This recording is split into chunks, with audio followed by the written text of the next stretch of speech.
Hey everyone, Reid Henrichs with Valor Ridge. The purpose of today's video is to show you what the modern face of tyranny is. Let's go ahead and get started.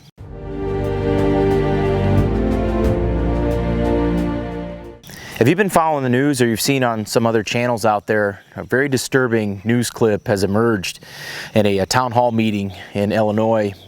There's a state senator, her name's Julie Morrisson. I've got her contact information in the description box, so if she's one of your representatives or you know somebody that's affected by some of her legislation, maybe you ought to give her office a contact. Let her know how you feel about this and her disturbing comments. I'll let the footage speak for itself. But there's a clause. Not to take, now let's, to clarify, I'm not taking your gun away from you. You just can't buy any new ones. You want me to turn it over to the state police. Can't buy any new ones. Unless I give you a fine, unless I pay a fine for each firearm and register them, then I get to keep it. Okay. So, if I get to keep it, if I pay a fine and register it, then how dangerous is it in the first place? Why do you need to ban it all? Why do you need to try to ban my semi-automatic firearms? Yeah.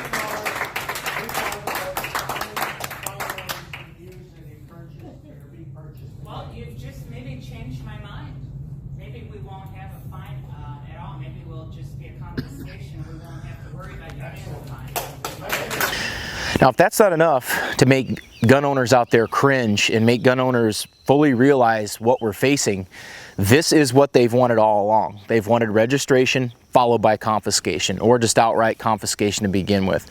For decades, the mantra was, oh, no one's coming for your guns. You don't have to worry about that. We just want reasonable gun control. Well, reasonable gun control for them is outright confiscation of property. This violates the Second Amendment, the Fourth Amendment, the Fifth, the Sixth, the Eighth, on and on the list we go, at least half of the Bill of Rights. And really what this does is severely infringe upon not only your individual liberty, but this really diminishes our national security. If you look at the Second Amendment, a well-regulated militia being necessary to the security of a free state, the right of the people to keep and bear arms shall not be infringed. When you are diminishing the citizens' capacity to protect their community, what you are doing is severely limiting our national defense. I guess some people would call that treason. I would argue that it is treason. It is aiding and abetting an enemy. If there are people out there that don't realize how important an armed citizenry is, not only for crime diminishment, but also for the fact that we have a responsibility to protect ourselves and our community during times of trouble. And what allows us to do that is to be armed.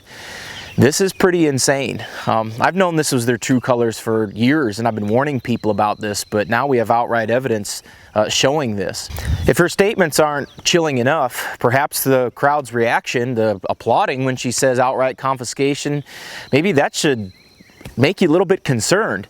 When I look at people cheering a gross infringement of one of the Bill of Rights, that tells me the mentality of people, but maybe it's not as valid as what it seems. Because I happen to know from people that are heavily involved in this process in Illinois that what this state senator does during her town halls is that she pre-screens who is able to attend. And what she does during these town halls is that she stacks the audience in her favor. Many people in the audience here are from a group called Moms Demand Action. What this is an anti-Second Amendment group. It's under the veneer of safety, under the veneer of, oh, we're concerned about our children. That's not it. They're funded by far left-wing groups. They're funded by people that have tried to chip away at the Second Amendment for decades. And what this is now you have policy. You have public policy being dictated by a so-called nonprofit organization, Moms Demand Action. You have this public policy and gun control bills being written not by the legislators, but behind their backers in these nonprofit organizations. People have no idea about firearms. People have no idea about self-defense. People who have no idea about constitutional law. People who have no idea about the importance of the Second Amendment to our republic. You know, when I started this channel, I wanted it to be history related, firearms training related, and current events related. But what we've experienced in the last year, attacks on our Second Amendment, I find it very important to get this word out And I know for a fact that a lot of our views are being suppressed on this platform. I know that gun channels all across this platform are having their views diminished because they're not suggesting videos, they're unsubscribing people from the channel, they're removing people from the notifications list. I'm not the only channel this has happened to.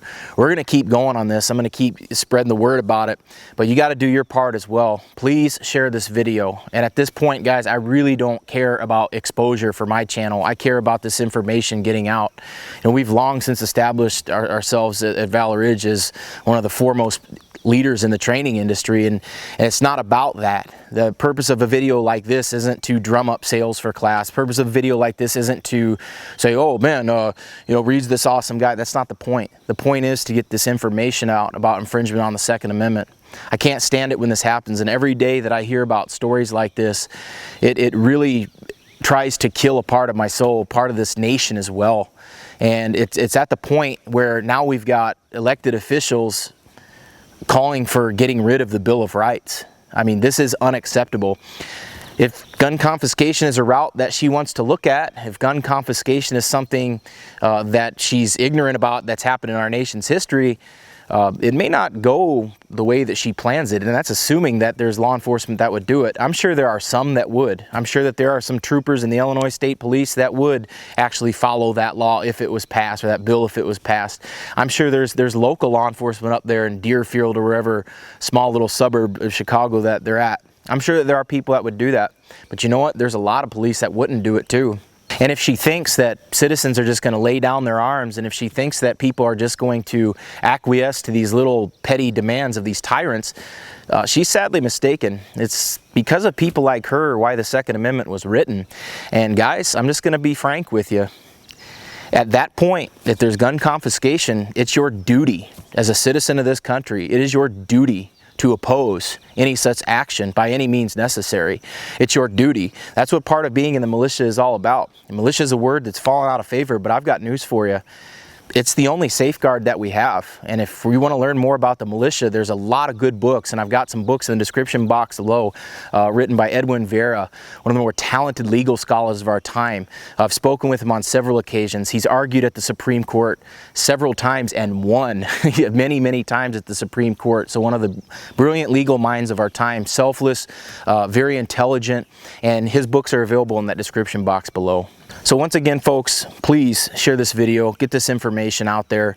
They've taken their mask off. This is the modern face of tyranny. This is what our ancestors faced. This kind of vitriol, this kind of message, this kind of rhetoric coming from Tories of the past. Well, this woman's a modern day Tory. And I have no problem calling her that, because what the Tories sought to do was infringe upon the colonists' rights. Well, modern day Tories want to infringe upon our rights. All we ask is to be left alone. And why is it that so many libertarians, why is it that so many people who love the Second Amendment stance, it always gives people a choice? If you don't want to carry a gun, then don't carry one. But you sure as hell aren't going to prevent anybody from doing so if they want to. None of our policies are coercive. Every single one of the statist policies is. If the statists' positions were always so popular, then why are they always enforced at the end of a government gun? If you found the information in this video helpful, please subscribe to the channel, hit that bell for those notifications. And if you want to learn how to get some training, you want to learn how to use your firearms to protect yourself and your family, come on out to Valor Ridge, and we'd love to meet you, and we'd love to help you get better. This is Reid Henrichs with Valor Ridge reminding you, the lessons that we learn are written on the tombstones of others. We'll see you on the ridge.